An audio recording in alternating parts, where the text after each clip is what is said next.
Hello viewers, তোমরা সবাই কেমন আছো? আশা করছি তোমরা সবাই অনেক ভালো আছো। আজকে আমি তোমাদেরকে ষষ্ঠ শ্রেণীর গণিত প্রবাহ এই বইটির 53 এবং 54 নম্বর পৃষ্ঠা অঙ্কগুলো সুন্দর করে বুঝিয়ে সমাধান করে দেখাবো। তোমরা ভিডিওটা প্রথম থেকে শেষ পর্যন্ত মন দিয়ে দেখতে থাকো, ঠিক আছে? ভিডিও শুরু করার আগে তোমাদের কাছে একটা ছোট্ট অনুরোধ করবো, যারা এখন আমাদের এই চ্যানেলটাকে সাবস্ক্রাইব করে রেখেছে তারা প্লিজ চ্যানেলটাকে সাবস্ক্রাইব করে দেবে। আর যারা সাবস্ক্রাইব করে রেখেছে তাদেরকে অসংখ্য অসংখ্য ধন্যবাদ। এখানে কি বলছে দেখো, সংখ্যা বিষয় যুক্তিসম্মত অনুমান। এখানে দেখো একটা লজিক বা খেলা টাইপের, ঠিক আছে? খেলাটা ভালো করে আমাদেরকে বুঝতে হবে। এখানে দেখো 0 থেকে এখানে তোমার 39 পর্যন্ত সংখ্যা দিয়েছে, ঠিক আছে? তারপর দেখো কী বলেছে, আমি সোফিয়া শুভম তিনজন মিলে আজ নতুন খেলা খেলবে। একটা খেলা খেলবে, কি খেলা? খেলার নিয়মটা এখানে বলে দিচ্ছে। দেখো বলছে প্রথমে উপরের ছকে 10-এর গুণিতকে ঘর রঙিন করবে। 10-এর গুণিতক মানে 0 থেকে 10-এর নামতা, 10 থেকে 10, 10 দুগুণে 20, 10 তিনে 30। তাহলে এই যে সংখ্যাগুলো আছে এর মধ্যে কি 10-এর গুণিতকে কী করেছে? রঙিন করে দিয়েছে। আমরা প্রত্যেকে 2টি করে ছক্কা একসাথে চালবো এবং মোট চাল গুণে এগিয়ে যাব। তাহলে দুবার করে গুনবে আর মোট দুটো মিলে যা হবে সেটাকে গুণে চাল করে তারা এগিয়ে যাবে। যেখানে গিয়ে ঘুঁটি দাঁড়াবে সেই ঘুঁটির কাছাকাছি রঙিন ঘরের মানটাই আমরা চালের মান পাবো। বলছি যেখানে গিয়ে দাঁড়াবো, ধরো 8-এ গিয়ে দাঁড়াচ্ছে, তাহলে এর আশেপাশে মানটা কত আছে? যে 10-এর গুণিতক 10, তাহলে 10ই আমরা গিয়ে দাঁড়াবো। এরকম টাইপের খেলা আছে। তাহলে প্রথম চাল, শুভমের দুটি ছক্কাতে দেখো একটাতে 2 পড়েছে, একটাতে 1 পড়েছে, অর্থাৎ কি 3 পড়েছে। তাহলে 3 কি 3, তাহলে ঘুঁটি কত ঘরে যাবে? 3-এ ঘরে যাবে। 3-এ ঘরে আসলো। তাহলে সোফিয়ার ছক্কা দুটিতে কত পড়েছে? এখানে দেখো এখানে কত আছে? 1 2 3 4 5 6 পড়েছে। তাই সোফিয়ার ঘুঁটি কত ঘরে এগোবে? 6-এর ঘরে আসলো। এবার কি বলছে আমার, তাহলে আমার কত? আমার 1 2 3 4 4 পড়েছে, তাহলে আমার ঘুঁটি কত ঘরে আসলো? 4-এর ঘরে আসলো। এবার কি বলছে, প্রথম চালে শুভম 3-এর ঘরে প্রথম চালে শুভম কত? 3-এর ঘরে। তাহলে 3-এর কাছাকাছি রঙিন ঘর কোনটি হবে? 3-এর কাছাকাছি রঙিন ঘর হবে 0। তাহলে এখানে বলছে রঙের কোনটি 0 না 10 দেখি, বলছে 0 না 10। তাহলে আমরা দেখতে পাচ্ছি যে 3-এর কাছাকাছি কোনটা 0 আছে। তাহলে 3 থেকে 0 বিয়োগ করলে কত হয়? এটা হবে 3। আর 10 থেকে 3 বিয়োগ করলে কত হয়? এটা হয় 7। তাহলে 7 8 না 3, তাহলে কি? তাহলে 3-এর ঘর থেকে কি 0-এর ঘর 10-এর ঘর কোন ঘর বেশি দূর? 3-এর ঘর থেকে 10-এর ঘর হচ্ছে বেশি দূর। আমরা দেখলেও বুঝতে পারবো যে 3-এর ঘর থেকে 10-এর ঘরটা বেশি দূর, 0টা হবে কাছে হবে। নেক্সট বলছে, বলছে কিন্তু তাহলে প্রথম চালের পরে সোফিয়া কত পাবে দেখি। তাহলে প্রথম চালের পর সোফিয়া কত পাবে সেটা দেখছে। বলছে সোফিয়ার ছক্কা 6-এর ঘরে। তাহলে তার ছক্কা কত? 6-এর ঘরে পড়ছে। 6-এর ঘরে কাছাকাছি রঙিন ঘর কোনটা হবে?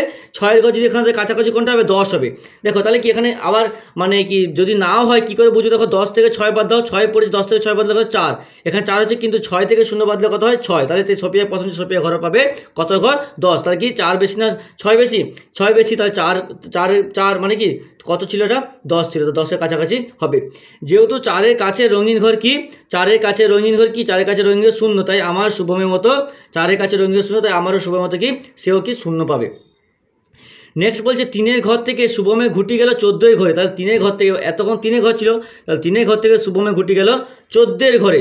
সোফিয়ার ঘুঁটি গেল 17-এর ঘরে, কিন্তু আমার ঘুঁটি গেল 15-এর ঘরে। এবার দেখি দ্বিতীয় চালের পর কে কত ঘর পায় আমাদেরকে দেখতে বলছে। যেহেতু 14-এর ঘরে সবথেকে সবচেয়ে কাছে 10-এর গুণিতকের রঙিন ঘর কি? 14-এর কাছে 10-এর গুণিতকের রঙিন ঘর কি? 10। তাই শুভমের দ্বিতীয় চালে সে কত পাবে? 14-এর কাছে কি 10-এর গুণিতক কি 10 হবে। তাই শুভমের দ্বিতীয় চালে সে কত পাবে? সে পাবে 10। নেক্সট বলছে যেহেতু 17-এর সবথেকে কাছে 10-এর গুণিতকের রঙিন ঘর 17 কোথায়? এই যে 17, এর কাছে রঙিন ঘর কত হবে? 20 হবে। তাহলে এটা হবে 20। তাহলে রঙিন ঘর 20, তাই সোফিয়া পাবে 20। কিন্তু দ্বিতীয় চালে আমি কত পাবো দেখি। এবার আমি কত পাবো? আমার কত ছিল? 15 থেকে 10 বাদ দাও, 15 থেকে 10 বাদলে কত হয়? এখানে 5 হয়। আর 20 থেকে 15 বাদ দিলে 5। তাহলে কি দুটো মানই সমান হচ্ছে। তাহলে দুটো মান সমান হলে 15-এর ঠিক পরবর্তী 10-এর গুণিতকের রঙিন ঘর, মানে দুটো মান যখন সমান হবে 15-এর পরবর্তীটা ধরতে হবে। তা রঙিন হলে 10-এর গুণিতকের রঙিন ঘর কি 20। তাই দ্বিতীয় চালে আমি পেলাম কি 20। তখন দুটো সমান হবে, সেটা পরবর্তী ঘরেই নিতে হবে, পিছিয়ে আসা যাবে না। নেক্সট বলছে নিচের সংখ্যাগুলিতে সবথেকে কাছে 10-এর গুণিতকে পূর্ণ সংখ্যায় নিলে কি পাই দেখি। তাহলে দেখো 2, মানে বলছে নিচের সংখ্যাগুলিতে সবথেকে কাছে 10-এর গুণিতকে পূর্ণ সংখ্যা কী পাই দেখি। 2-এর কাছে কোনটা হবে? 0 হবে। 0 হবে কারণ কি 5টা কি 5টা হচ্ছে 2-এর থেকে ছোট। আবার দেখো 14-এর কাছে কোনটা আছে? 14 কাছে দেখবে 10 আছে। আর 23-এর কাছে কোনটা থাকবে? 20 থাকবে, আমরা দেখতে পাচ্ছি। 6-এর কাছে কোনটা হবে? 6-এর কাছে কোনটা হবে? 6-এর কাছে হবে 10টা হবে, ঠিক আছে। আর 15-এর কাছে কোনটা হবে? 15-এর কাছে একটা 10 হবে, একটা 5 হবে। কোনটা নেবো আমরা? 20 নেব। কারণ কি এর অঙ্ক কি 5 সমান 5 দুটোর মান একই আছে। তাহলে 28-এর কাছে সব থেকে কী হবে? 28-এর কাছে হবে 30। বুঝতে পেরেছ? কারণ কি 28-এর ঘরে একই ঘরে কি 8টা কি 8টা 5-এর থেকে বড়। এবার দেখো নেক্সট কি বলছে, 223-এর সব থেকে কাছে 10-এর গুণিতকে পূর্ণ সংখ্যা কী কী পাই আমাদেরকে দেখতে বলছে। তাহলে 223, তাহলে 223-এর থেকে 223 থেকে এখানে কত আছে 220, তাহলে 223 থেকে 220 বিয়োগ করবো, 220 বিয়োগ করলে কত হয় 20, তাহলে এখানে 3, কিন্তু 230 থেকে 23 বিয়োগ করলে কত হয়, 230 থেকে 23 বিয়োগ করলে 7 হয়। ঠিক আছে, তাহলে 223-এর সব থেকে কাছে 10-এর গুণিতকে পূর্ণ সংখ্যা কত হবে, এটা হবে 223 হবে 220। বুঝতে পেরেছ? নেক্সট দেখো কী বলছে যে এখানে দেখো 221-এ 220, তারপর দেখো 223-এর সব থেকে কাছে 10-এর গুণিত, এটা দেখো 220, 222, 223, 224, 225 কী হবে 220 হবে, 220 হবে, এটা 220, সব 220 হবে, এটা হবে 230। বুঝতে পেরেছো? মানে 223-এ কোনটা কোনটা হয়, একটা 220 হবে, একটা 230, এর মধ্যে কোনটা হবে 220 হবে, যেটা আমরা ক্যালকুলেশন করে বের করেছি। নেক্সট কী বলছে 6712-এর সব থেকে কাছে 10-এর গুণিতকে পূর্ণ সংখ্যা কীভাবে দেখি। তাহলে 6712 থেকে 6710, মানে এর কাছে সব থেকে 6710 আছে, এটা বিয়োগ করলে কত হবে, এটা যদি বিয়োগ করি 2 হবে, কিন্তু 6720 থেকে 12 বিয়োগ করলে কত হয়, এটা হবে 8। তাই 6712 সব থেকে কাছে 10-এর গুণিত কী হবে 6710, তাহলে 6710। বুঝতে পারছি? একই টাইপের অঙ্ক। এবার দেখো নেক্সট কী বলছে 6712 এককের ঘরে অঙ্ক কি, এককের ঘরে অঙ্ক 2, তাহলে দুইটা কি 5 থেকে কি 5 থেকে ছোট 2টা, তাহলে 6712 সবচেয়ে কাছে 10-এর গুণিতকে পূর্ণ সংখ্যা হবে, এই যে একটাকে বের করলাম 6710। এবার দেখো এখানে একটা ইম্পর্টেন্ট নোটস বলে দিয়েছে, কি লেখা আছে, কোনো সংখ্যা সব থেকে কাছে 10-এর গুণিতকে পূর্ণ সংখ্যা খোঁজার জন্য ওই সংখ্যার এককের অঙ্কে যদি 5-এর সমান বা 5-এর বেশি হয়, তাহলে ওই সংখ্যা দশকের অঙ্ক 1 বাড়বে ও এককের অঙ্ক 0 হবে। আবার ওই সংখ্যা এককের অঙ্ক যদি 5-এর থেকে ছোট হয়, তাহলে ওই সংখ্যা দশকের অঙ্ক একই থাকবে, একই ঘরে অঙ্ক 0 হবে। বুঝতে পেরেছো? নেক্সট দেখা বলছে নিজে করি 3.1 নিচের সংখ্যাগুলিকে সব থেকে কাছে 10-এর গুণিতকে পূর্ণ সংখ্যায় আমাদেরকে লিখতে বলেছে। তাহলে এটা কীভাবে আমরা করব, আমরা খাতা কলমে একটু দেখে নিই। ঠিক আছে, তাহলে এখানে কত আছে, প্রথমে 79, তাহলে 79 মানে 79, তাহলে 79, তাহলে 10-এর গুণিতকে এটা কী কী হবে 80 হবে।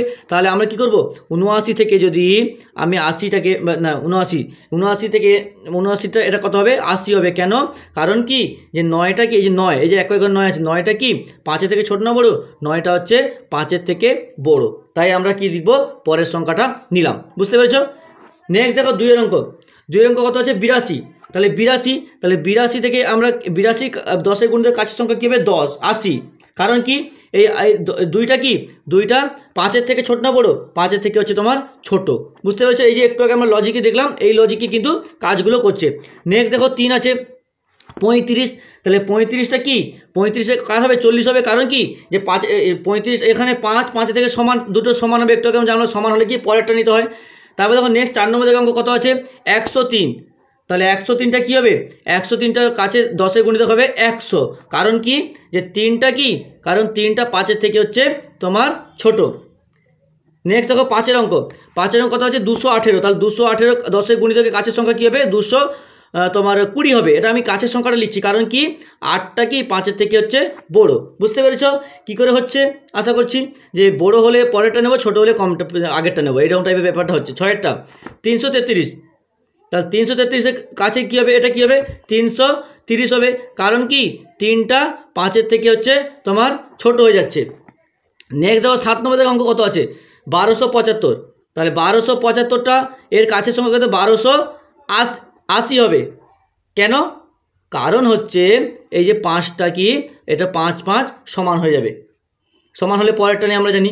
নেক্সট দেখো 2364, তাহলে 2364 2300 এটা হবে 70 পরের সংখ্যা, কারণ কি 4টা কি 4টা হচ্ছে 5-এর থেকে ছোট। নেক্সট দেখো 9-এরটা কত আছে 3726, এর কাছে সংখ্যা হবে 3730, কারণ কি 5টা কি 6টা কি 5-এর থেকে বড়। নেক্সট দেখো 9 হয়ে গেল, 10 আছে 5147, 10 5147, তাহলে এটা কি 5150 হবে 10-এর 5-এর গুণিত, কারণ কি 7টা কি 5-এর থেকে বড়। নেক্সট দেখো 11 নম্বর অঙ্ক কী বলেছে যে এক অঙ্কে একটা সংখ্যা বসতে বলছে, আমি ধরো আমি এটা 9 নিয়ে নিলাম, এর কাছের সংখ্যা কত হবে 9, এক অঙ্কের সংখ্যা মানে 0 থেকে 9 পর্যন্ত, এর কাছে 10-এর গুণিতক হবে 10, কারণ কি 9টা কি 9টা হচ্ছে 5-এর থেকে বড়।